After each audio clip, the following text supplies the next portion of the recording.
Welcome to The Smart Athlete. Insightful conversations with some of the smartest athletes, coaches, and trainers around the world. In these conversations, we hear future goals, daily habits, and the nuanced steps of the athlete en route to successful craft, all hosted by Britt Smart. All right, so our next guest, our next smart athlete, we have Kha Tran here, and he is the business owner of Pain Free Volleyball, all the way from Chicago. So welcome, thanks for coming on. Oh, thanks for having me. Volleyball is huge in the States, not quite as big here, in Australia, but in the States, if I didn't play basketball, which I did play some junior high volleyball, my next team sport, I'm straight to volleyball. I love it. I think just the idea, again, of working with a team and chemistry. First of all, just what drew you to volleyball? Why do you like the sport? Yeah, I mean, I guess I'm kind of opposite of you because I was basketball first and I made the switch to volleyball. So I was like the typical, eighth grade kid growing up in Chicago, what are you going to do when you're older? Oh, I'm going to play in the NBA, win a couple of MVPs, 5-time All-Star, all that stuff. Yeah. So I was really big into basketball, and I really, I think that's where I got my work ethic from to start. I would just train as if I'm going to go to the NBA. So I would be playing in the winter time and shooting every day. So when I transitioned to volleyball, that work ethic kind of carried over pretty easily. And that's why I think I became successful with volleyball. I think it just came, volleyball as a sport came more naturally to me than basketball probably did. Mm-hmm. But I did play, I played 2 years in high school for basketball, and I wasn't even going to try out for volleyball originally. So I came into high school my freshman year, and I played basketball, and I had a pretty good season my freshman year. And then even when tryouts came, I was like, I'm not going to try out for volleyball actually. And the only reason I tried out is because I saw some friends after school, they went to tryouts. I went to a basketball workout.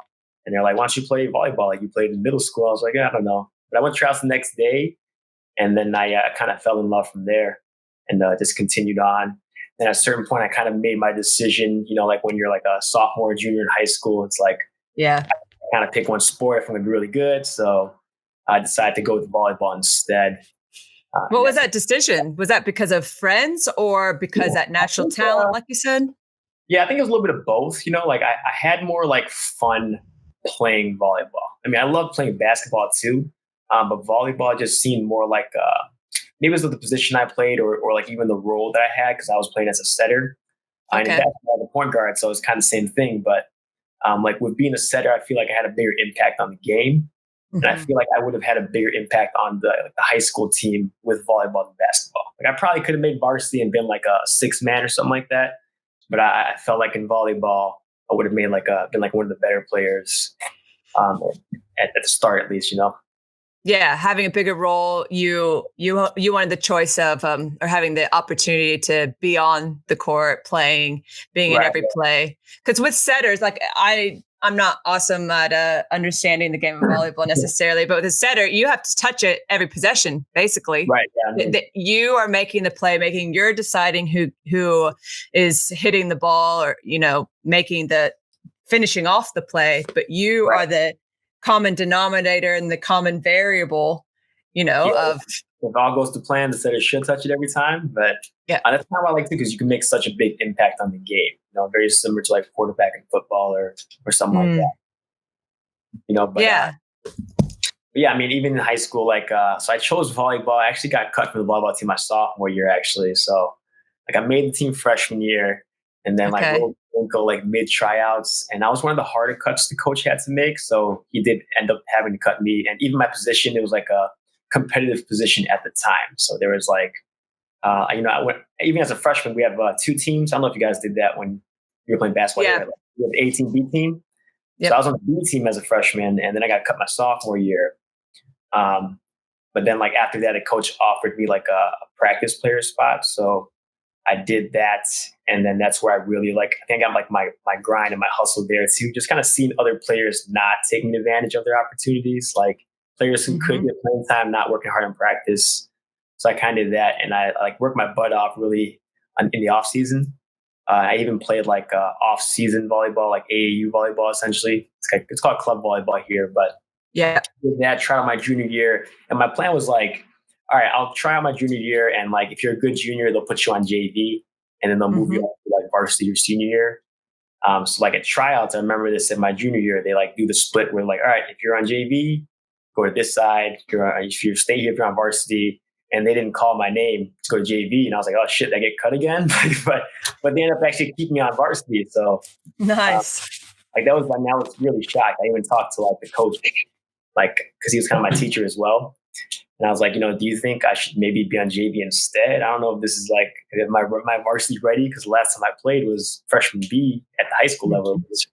But he said, coach chose you for a reason. So, and then from there it just took off. So yeah. So having the coach believe in you is massive. Why didn't you believe in yourself, or what made you think? Because it sounded like you did all the prep and stuff and all the hard work. To get there. What was your mindset going through that? I guess I had such a plan going, I was like, all right, like I'll lay it out. And it just didn't go. It went better than the plan that I had laid out, which I didn't like anticipate for myself. But like I said, even like the setting position, it was a competitive one at that time. So the varsity setter, my sophomore year was a junior. So, and he played what's called a 5-1. So you're the setter the whole time. Okay. So like senior now is still there. So I'm thinking like, well, I'm not going to play over him, which I eventually did do actually my junior year. But like, I just surprised myself. I don't know. Like I had a plan that was a good plan, but then it was just a better plan than I thought it would be. So, well, maybe that was the start of something bigger. Like you said, maybe reaching your potential. What happened after high school, or how'd you finish off your high school career? Did you play after that? And what are you doing now? Are you still playing and so on? Yeah. So, so once I made that varsity team junior year, I think once I realized that I belonged there, my confidence kind of grew a lot. And I like became like way more confident player. And I've always been pretty confident, but it was like at an almost cocky level confidence, like borderline. I think sometimes you have to play like that when you are in the game, at least, being super confident. But I remember like my junior year at like our volleyball banquet at the end of the year, we had this really good back row player who won like MVP award, captain award, all this stuff. And I was thinking like, man, I want that next year, So like I had a new goal. So luckily, not luckily, I think I had to work for it, but I put in the work my senior year again. And then I did get other things, which is really cool. We ended up losing like the regional championship, which is what I wanted more, the team championship. But I got those like individual like accolades, which kind of shows like the work a little bit. But anyway, like after high school, I went to University of Chicago in Illinois, so UIC, and they did not have like a men's team there. So I played on the club team, which is like basically like a self-organized team. It is pretty competitive. Like volleyball was like a growing sport at that time still, so a lot of schools didn't have men's teams yet. This was back in maybe 2008. So I did that, and that's where I continued to play for like the next 6 years. And even after that, I'm still like, it was like it's a competitive college. Sorry, my cat scratched my shirt. It's pretty competitive because like even like teams go to nationals and you play against like teams from all over the state, all over like the United States, like California team, teams from Texas, all that. So, and even now, like I play in like an adult, it's called USAV. And like local tournaments during like the regular season, and anybody can make a team. And there's different levels, and then you can play national tournaments as well. So that's what I'm currently doing. Yeah. In terms of playing, I still play probably like once a week for sure, and then maybe twice a week sometimes. So what are your current goals then with the league? Or you just as an athlete, what are your goals and still trying to reach your potential or strength or things like that? So like for me, let me just get rid of him. The cat wants to come play and join the conversation. This is my cat Buddha, but he wants to be in the podcast, I guess. That's fine. I don't. More than welcome. The more the merrier. But yeah, current goals, like I'm always trying to get better, like especially like when I first started off, like there's different levels to play when you're playing locally. Like we started off like my team, which is basically my UIC team.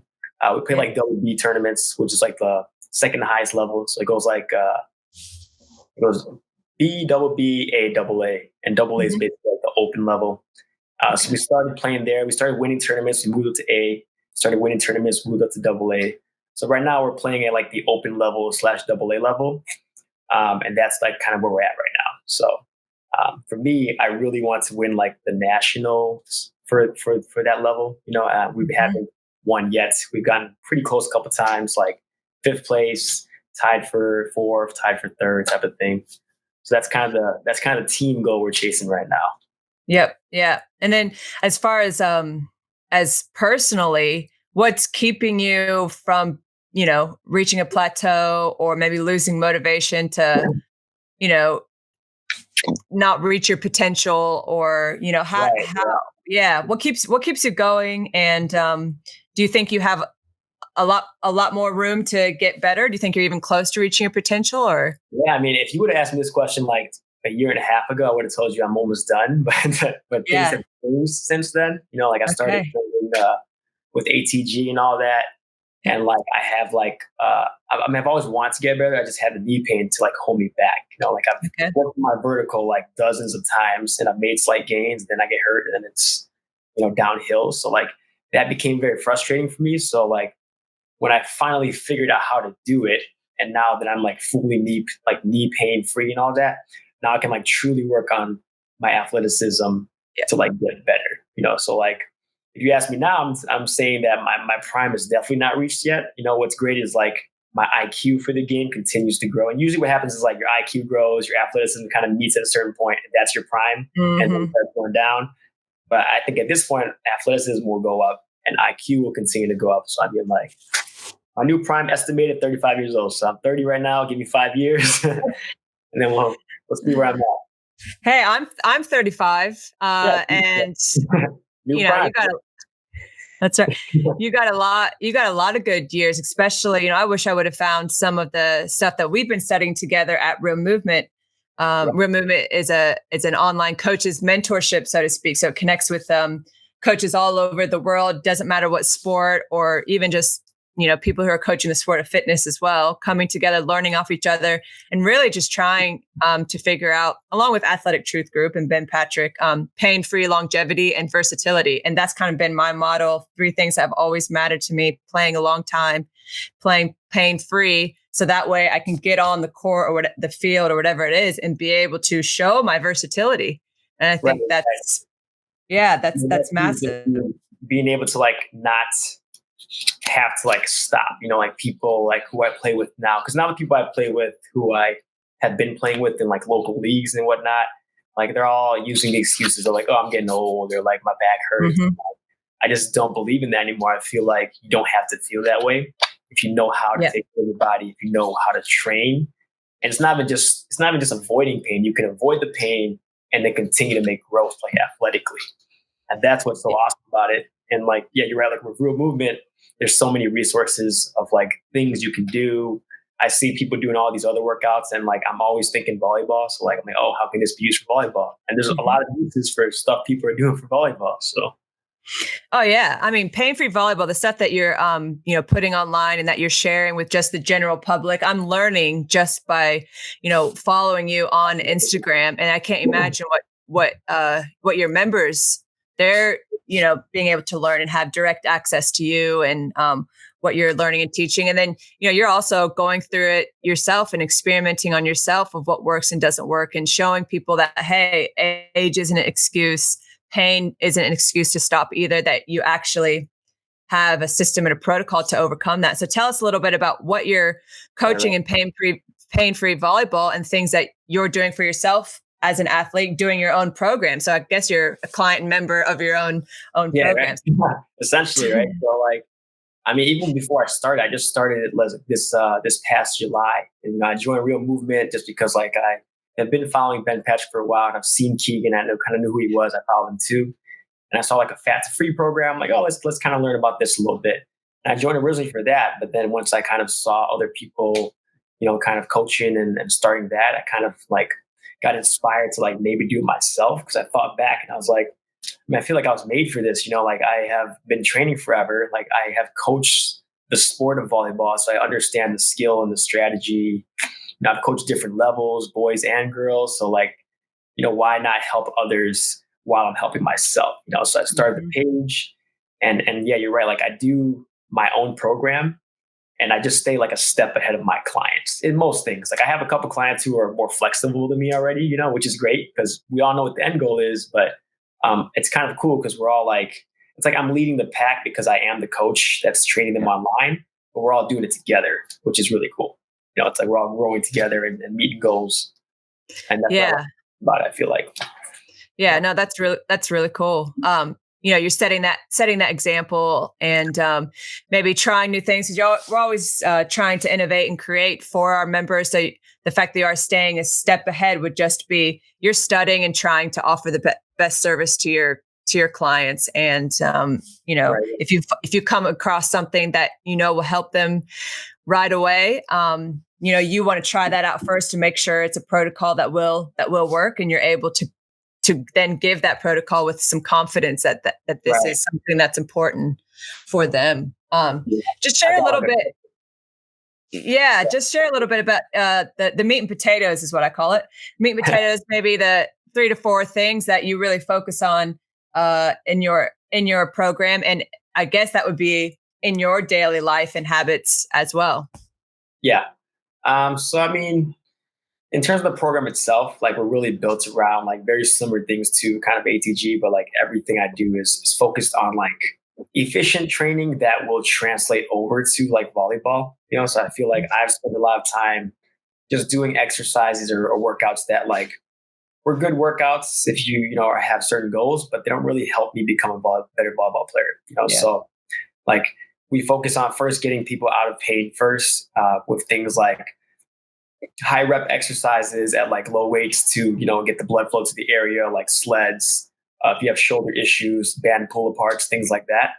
And then once you do that, just strengthening like joints essentially. So like not just focusing on like different lifts, more so like making the muscles around the knee joint stronger with things like a Patrick step up or Poliquin step ups, and then like making things around the shoulder stronger for like more exterior rotational exercises. I think a lot of people do like a lot of bench press, and the front anterior muscles are really strong, but no one really works out the high like the upper back or the back of the shoulders. So I'm kind of making that my main thing has been like key already, just doing things that most people neglect. So flexibility is one of those things as well, trying to improve flexibility for like better gameplay and things like that. Yeah, so, no, that's really cool. And so just for example, take us through a day or what one of the days would look like in your program, or just in what you would do to kind of keep that consistency and stay in it for the long game. Yeah. So, I mean, I guess I give you like a typical day for myself, So I usually wake up and I try to wake up with like, I take a shower in the morning. I try to end with like cold water shower just to wake myself up extra. And I feel like if I can do that, because it's unpleasant for me, then the rest of the just do. It's like, all right, let me just do this one thing I don't want to do. And then after that, everything else just happens. But, I go to work first. Like my full-time job right now is a high school teacher. So, we're doing classes online. So either I'm teaching online, or if I was in real school, I would just go to school and teach. And then afterwards is when you do your workout. So I would get ready for my workout, get like mentally prepared for that. I usually like to kind of just sit down and like either watch some videos or, listen to music, whatever, to get your mindset ready. Cause I believe that like you have to go into the workout with some intention, and like you have to just be ready. Like I try to do quick workouts, hour and a half or so, but I try to make them like with full intent. So like, I feel like if I'm not ready to go into it, I have to kind of get myself ready. Then I hit the workout, and then afterwards, I usually eat. So like I do intermittent fasting every day, actually. It's not something that my members do, but like, it's like, if they ever ask me about it, I, teach them how to do it or how to go about it. So I typically eat after I work out. So I work the whole day, and then I'll, take some coffee or something, do my workout, and then I'll eat my food. Yeah. Then I shower, go sleep, and repeat, basically. So. Yeah, of course. And what does your diet entail in more detail? What does that look like? Yeah, so I try to go, like, especially when I went to the fat-free, right? I'm really going really animal-based diets now. Okay. So I will always have some kind of meat, usually like a steak or ground beef. And I have this thing here it's called Butcher Box. So you get like frozen grass-fed meat delivered to you in like a big box, like once a month. So I've been using that as my main supply of food. So I usually do something like that because like focusing on like more nutrient dense foods has been, big for me.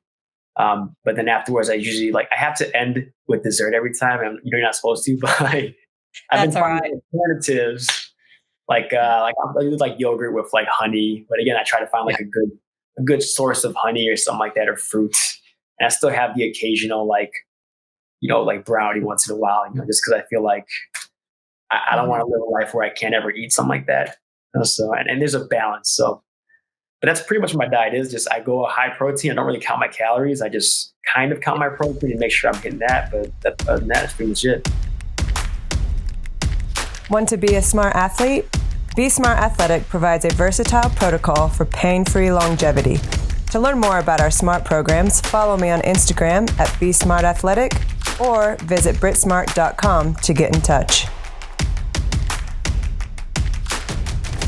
Yeah, you know what to eat and you know what makes you feel good. And, that might have been a little bit of experimentation, in the past and stuff. But, I think it's huge, especially being in jumping sports, for both of us, especially volleyball, especially depending on what position you play and stuff. But, there's a lot of jumps in there, especially the hitters, that's maximal jumps almost every single time. And not that you can't have any fat on you, but as we know, and what Ben Patrick talks about is, that's a lot of force if you're having extra body fat on your upper body. If it's muscle, it's different. You're prepared. You can handle that force. But if it's, body fat and that force coming down all the time, is crazy. So I know you'd mentioned, I know I've seen Technique Tuesday. So tell us a little bit about Technique Tuesday with your jumps, what volleyball players, what type of jumps that they go through, and how you prepare them for those moments. Yeah, so I do this thing called like Jump Techniques Tuesday, and it started off with just jump technique, but then I realized I can do the jump and the hitting approach and the swing itself. So every Tuesday I have a post out, mostly every Tuesday, and I allow like anybody, like even non-clients for right now, because I'm just starting off. I think eventually it's going to be maybe just a client thing if I continue to a level where I can't help everybody. But for now, I just feel like what's been working well for me on Instagram is just like really putting out help without expecting anything back, like for me right now, I have a job in terms of like finances and I'm doing fine. So I'm not really like, I need to make a living off of this right now. It's more so, maybe down the line eventually, but right now it's just like, how many people can I help? And I think if I'm giving out energy like that, the universe will just give it back to me, so Jump Technique Tuesdays is how I kind of do that on a weekly basis. Athletes can send in jump techniques or jumping clips. And then I just give them like one thing they can do to improve their jumping clip. Right. So like for me, like, I've been training like my vertical like forever. So I've been obsessed with just like jump technique for a long time. So I've learned like a lot of different things you can do to jump higher, right? Whether it be like, pushing off with the bigger penultimate step or using your arms more, just different things that I can see in athletes and that I've coached like my volleyball players with too. So. And then just recently too, I also learned a lot more about like the biomechanics of a proper like overhead swing. So I've been throwing that in there as well. And it's been pretty good. I mean, I get a good amount of clips in each week and I just help people out. They're grateful. I'm like, happy to help. And that's it. So. Yeah, I love that, giving out energy for free, so to speak, because it will come back to you in a different way. Some, down the road, like you said, it might be monetary value down the road, but that might be the third priority. Right, exactly. Yeah. It might not I think right away, but eventually it all comes back. So I just keep putting out the good and see what comes out. Yeah. So what are a lot of the injuries or what are the, I guess with your clients when they come to you or even just, people sending in their jump stuff, what are the most common injuries or the most common concerns that people have with volleyball or with, playing and what they're afraid of or what holds them back or. I mean, two of the most common, usually ankle sprains are pretty big, so like a lot of clients I train don't come to me for that because I think, that's not what I super focus on. Although like I have sprained my ankles many, many times. So I do have protocols for that. Generally it happens like when you're landing on someone after you block or sometimes your own teammate even. Yeah. So like that's like I think I looked at the stats. That's the biggest injury that happens. After that, pretty much knees and shoulders. So like because it's such a big jumping sport, like you said, especially if you're playing like, outside hitter where you're like fully jumping, maximum jumping multiple times within one play. Even for myself as a setter, like I'm jump setting with a lower height many times, but then I have to block. I'm like 5'8", 5'9" with shoes on, so I have to jump extra high to block, and I have to keep landing. And so like knees is big, and shoulders is big too. Basically just all overuse injuries. Even this summer, like when I was playing grass, I like purposely tried to give myself some shoulder pain just to see if I get myself out of it. So like experiment with it. So I was like swinging kind of like wrong almost, and then I was like at home when I didn't have to like swing, I was just swinging anyway just to develop a little bit of pain, and I did. And then I tried the protocol, and it worked for me. Like obviously it's different if you're swinging for years, you're going to need to do the protocol for longer. But yeah, that was kind of I might not do that anymore where I injure myself and fix myself, but I had to try because as a setter, I don't get to swing a lot, so I don't have that shoulder pain. No, of course. I think that's pretty cool. Do you ever have your athletes hit with the left arm at all try? Yeah. So, I haven't fully integrated the skill work yet. I'm working, I'm shooting a couple of videos actually, like each day I'm kind of getting it out. So I'm adding like skill work, which I kind of got from you because like you do skill work and training with your players. And I feel like when I first started, I was just thinking of like the best players I knew. I'm like, oh, they don't really need this. Right. But as my account grew, I realized how many people in the world actually play volleyball at different levels. So like I can totally help a lot of people just by teaching them the basics. So like, I'm going to throw in skill work, and that balance is key, like hitting with the left shoulder, the left jumping approach as well. So like even my advanced players, I tell them they can do a couple left swings. Yeah, for sure. And I saw last Tuesday as well, something about landing balance as well, like always landing with the 2 feet, or should they always land with one leg over and over? You kind of gave an example of that. Is that something you focus on as well to prevent injury? Yeah, it's a little bit of both, like trying to ingrain the 2 feet landing if you can.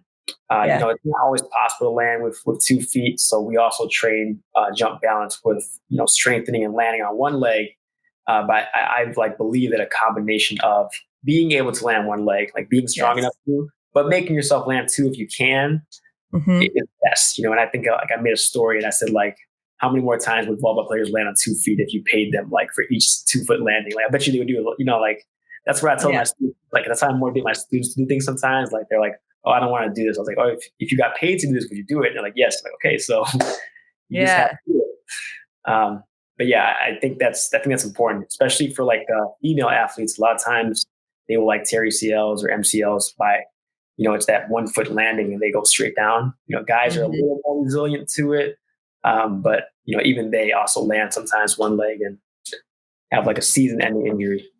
Yeah, you could have like, the best car in the world. I'm not really good with car, but let's say you have a Tesla or something like that. But if you have one wheel that's weak, it's not going to go.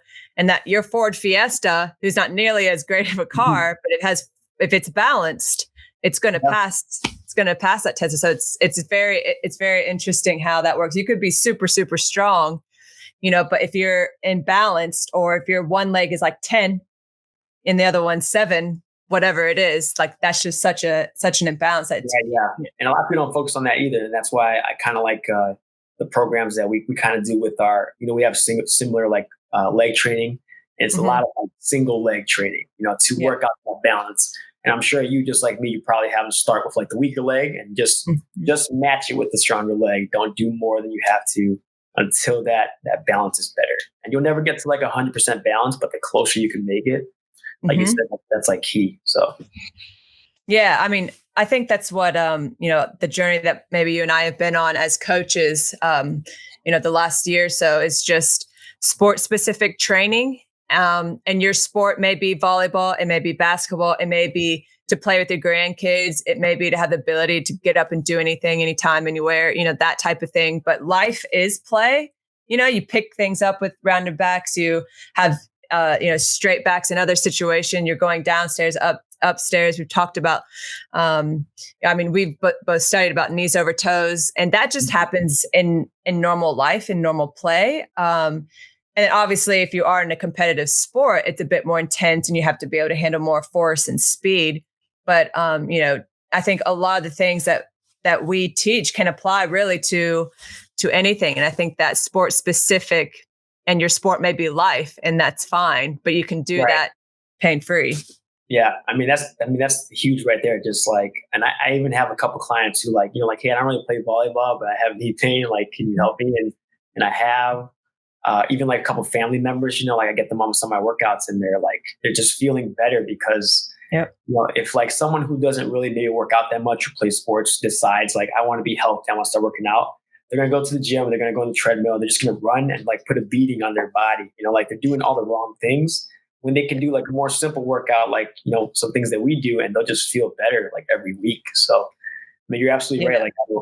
Like I don't have any kids right now or anything, but I definitely want to be able to like play against my kid and beat him when he's like 18. Like, so I gotta keep the body up and keep training, so. Yeah, no, I think that's really cool. And that, it is possible, to have a strong pain-free body, and age shouldn't be an excuse. And it may be a longer journey and you can't compare anyone's journey. But I think the hope that you're putting out there, I guess, especially for those who have struggled with pain, all their life, I think is super tough. Has there been a certain physical adversity that you have gone through as far as different injuries or any big moments that have been tough?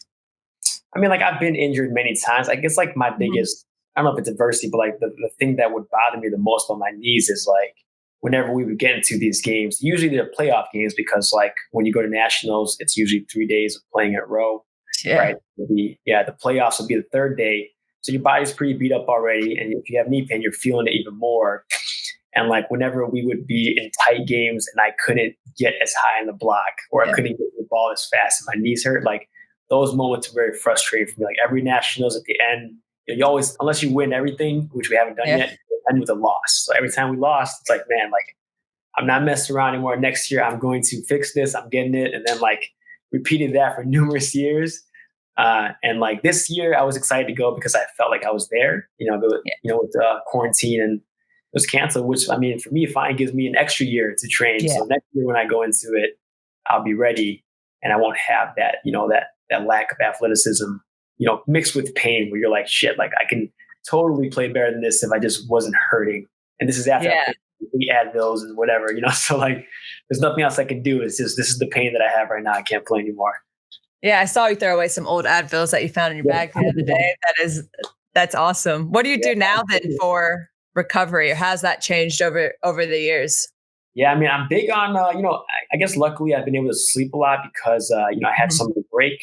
But even now, like now that I understand how important sleep is, I've kind of been doing that coupled with like the nutrition. So if I do know that I have like a big play day coming up or a tournament, I'll definitely take care of nutrition up until the playing, to make sure I'm good there. Yeah. We're trying to figure out some things for like tournament play. Cause like, I don't know how it is like, everywhere else in the world, but usually we have tournaments here. It's like, it's an all day thing, but you'll end up playing and then you might have to stop and like wait, cause you don't just play in a row. You wait like an hour, sometimes hour and a half or two. And that's where it gets tricky because like you're warmed up, you played a game and then you're cooling down and then you have to do it again. And then you have to do it again. So like, I'm trying to figure out like a protocol for volleyball players or anyone who plays tournaments where you can like still be good, even if you have to play, sit. I haven't had a chance to experiment too much yet. I've only played one tournament and I felt pretty good all day. I tried some things. I had to try a couple more things and really get it down, but I'm really working on some type of protocol for that. Because any volleyball plays is playing in tournaments like that. So, yeah, I'll be interested to hear about your recovery protocol. Because I think we're going to have a condensed season as well. We're going to play like games every other day, and it's just crazy. So I'll definitely have to have that routine in. Like right when I finish, getting protein in me right away, going for. Proper stretching, intentional stretching with the proper times and protocols and holds, floss band. I think that's going to be huge. Right. And then, sleep and diet, of course, just do that over and over again and have the same exact warm up routine and all that. So you want to be efficient with that. But, No, I think so far all I know is like I feel like after you play, as soon as you can get yourself in a relaxed state, the better it is. So like it's hard to like your adrenaline's rushing, but I try to just relax as soon as I can, and then I'll pick up the adrenaline again and relax. Like you're healing in that relaxed state. So that's where I'm working. Yeah, breathing, getting your body temperature down. You know, I think is super important. That I have found some benefit after games and things like that. Well, no, thanks for coming out. This was really good. Do your students, are there any of your students your clients? Are they interested in? Well, I have, I coach at the high school. So okay, they do off-season workouts right now. They are doing my program essentially. Like I adjusted it to them a little bit. They're doing that. So I don't know many teams that are doing training like this in our conference at least. So what team are you coaching? I coach. So the fall season is like girls, and I'm the varsity coach at my high school. So girls volleyball. And we have a pretty good team actually for our conference. We won conference last year. We lost the conference tournament though, so we're coming back this year, hopefully to do both. And I think with their off-season training, even add like the skill stuff, so they can do it at home. It's gonna be good. That's kind of the goal though. But yeah, so I guess they're my clients, but they're not paying me, so it's free for them. Oh well, good. I appreciate you coming on, and I appreciate you sharing a little bit about what Pain Free Volleyball is like, and looking forward to seeing more of what you're putting out there. But being really helpful. You're very generous with your time and your knowledge.